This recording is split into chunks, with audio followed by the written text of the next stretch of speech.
Gannavaram constitution ఆఫీసులో కూర్చున్న పరిస్థితి లేదు అధ్యక్ష.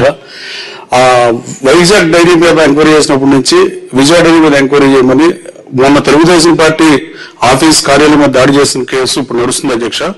ఆ కేసులో నిందితులే చాలా మంది ట్రాన్స్పోర్ట్ కాంట్రాక్టర్లుగా, ఆ పార్లర్ ఓనర్లుగా, మోడల్ డైరీ పక్కన పార్లర్లు కానీ, విజయవాడ ఉన్న మెయిన్ 10 కానీ మొత్తం 40-50 ఉన్న పార్లర్స్ అన్ని వైసీపీలకు ఇచ్చిన పరిస్థితి అధ్యక్ష. మాజీ మంత్రి పెద్దిరెడ్డి రామచంద్రారెడ్డి గారి నుంచి జగన్ అనే కూడా ఎక్కువ రేటుకి ట్రాన్స్పోర్ట్ కాంట్రాక్ట్ ఇచ్చిన పరిస్థితి అధ్యక్ష.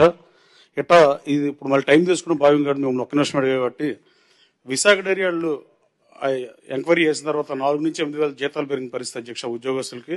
అలాగే పాల రేటు కూడా 5 రూపాయలు పెంచిన పరిస్థితి అధ్యక్ష.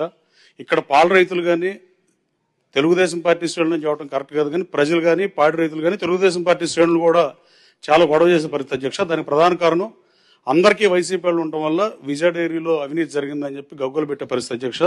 భూమి కొనుగోలు విషయం దగ్గర నుంచి అన్నిటి మీద విచారణ చేయాల్సిందిగా గౌరవ మంత్రి గారిని మీ ద్వారా కోరుతుంది అధ్యక్ష. లేకపోతే రోజు నా దగ్గరకు వచ్చి ఆ పాడి రైతులు కానీ ఆ విజయ డైరీకి సంబంధించిన కొంతమంది వచ్చి ఇంకా ఈ బూతులన్నీ వైసీపీ వాళ్ళకి ఎందుకు ఉంటాయి, పెద్దిరెడ్డి గారి మనుషులకి ఎందుకు ఉంటాయి, మాజీ శాసనసభ్యుడు మనుషులకి ఎందుకు ఉంటాయి, తెలుగుదేశం పార్టీ ఆఫీస్ మీద దాడి చేసిన నిందితులుగా ఉండి వాళ్ళ పేరు మీద ఉన్న పరిస్థితి, వాళ్ళు పోలీసులు వాళ్ళ కోసం ఎదుగుతుంటే ఈ పార్లు మాత్రం వాళ్ళు ఎట్లా నడుపుతారు, నన్ను టార్గెట్ చేస్తున్నారు అధ్యక్ష. దయచేసి దీన్ని గమనించి విశాఖ డైరీ లాగానే విజయ డైరీ మీద కూడా ఎంక్వైరీ చేయాల్సిందిగా గౌరవ మంత్రి గారిని అభ్యర్థిస్తున్నారు అధ్యక్ష.